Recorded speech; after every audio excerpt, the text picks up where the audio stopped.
আর এখানে সমুদ্রের অনেক জিনিস পাওয়া যায়, কিন্তু জ্যান্ত মাছ দেখলাম না, সব দেখলাম এরকম ফ্রিজিং করা মাছ। স্টারফিশও আছে, কাঁকড়া আছে, চিংড়ি মাছ আছে, টুনা ফিশ আছে, আর অনেক কিছু দেখলাম। তবে এখানকার লোকাল চিংড়ি মাছগুলো আর লোকাল কাঁকড়াগুলো দেখতে বেশ ভাল লাগছিল, কিন্তু কখনো খেয়ে দেখতে হবে। ইলিশ মাছ দেখতে পেলাম না, ইলিশ মাছটা দেখার খুব ইচ্ছা ছিল, তবে ইলিশ মাছ দেখলাম না এই বাজারে। এই কাঁকড়াগুলো ফিমেল কাঁকড়া, এখানকার সমুদ্রে পাওয়া যায়, এখানকার লোকাল কাঁকড়া অ্যাকচুয়ালি। আর এখানে মাছে আর কি এরকম যেরকম গোটা পাওয়া যায়, তুমি এখান থেকে কিনে কিলো ওজন করে কেটে তারপরে নিয়ে যেতে পারবে। আবার যাদের হাতে সময় নেই তারা এখান থেকে অলরেডি কেটে পিস করে প্যাকেটিং করে রাখা আছে, ধুয়ে ভালো করে পরিষ্কার করে। তো সব রকম ব্যবস্থাই করা আছে, যে যেটা পছন্দ করে আর কি, সময় সাপেক্ষের ব্যাপার।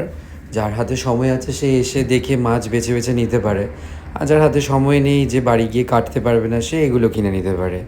তো চলো আজকের ভিডিওটা এখানেই শেষ করলাম, দেখা হচ্ছে তোমাদের সঙ্গে পরের ভিডিওতে। টাটা।